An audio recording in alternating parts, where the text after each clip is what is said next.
So now we have saved this smart contract, and now follow the instructions again. So boom. So that's how you write a function in a Solidity. As we also added a total waves variable that automatically initialized to 0, but this variable is special because it's called a state variable. As I defined earlier, the state variables retain its state, so it's cool because it is stored permanently in contract storage. We also use magic here, message.sender. This is the wallet address of the person who called the function. This is awesome. It's like the built-in authentication. We know exactly who called the function because in order to even call a smart contract function, you need to connect it with a valid wallet. In the future, we can write a function that only certain wallet address can hit. For example, we can change this function so that only our address is allowed to send a wave, or maybe have it where only your friend can wave at you. So we can also use the conditions in the function. So let's update run.js. Basically, we deploy our contract to blockchain, which we do when we run wave contract for create.deploy. Our function available to be called on the blockchain because we use that special public keyword on our function. Think of this like a public API endpoint. So we want to test those functions specifically. So now let's rewrite run.js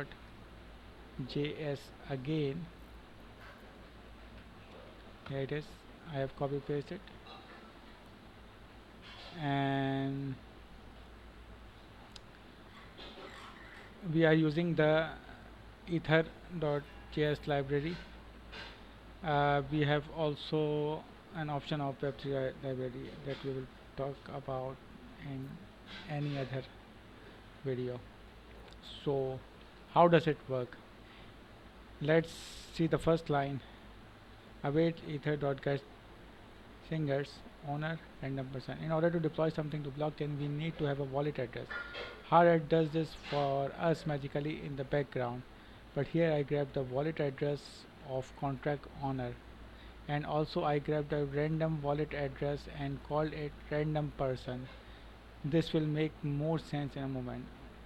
I also added contract deploy by owner.address. I am doing this just to see the address of the person deploying our contract. So in a smart contract, we need a wallet address in order to deploy a smart contract.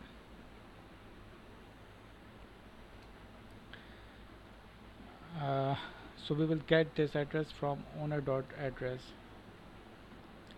Then last thing that I added was this. Basically, we need manually call our function just like would any normal API.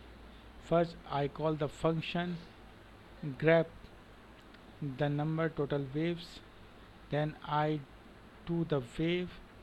Finally, I grab the wave count on more time to see if it's changed. So let's run it.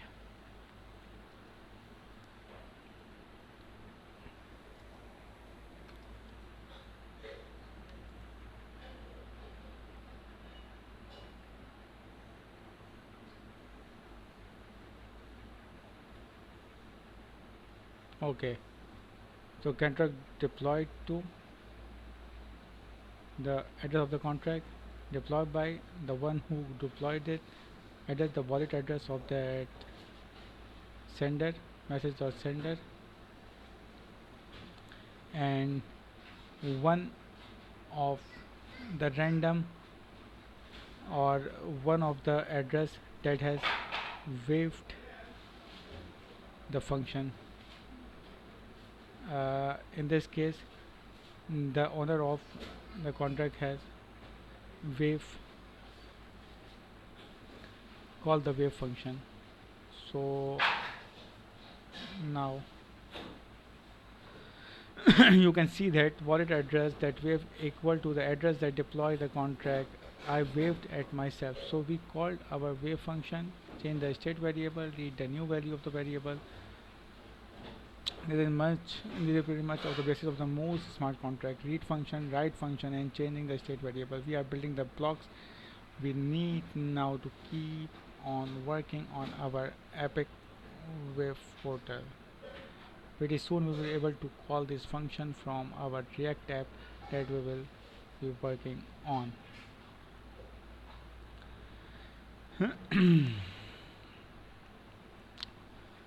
So now uh, test it.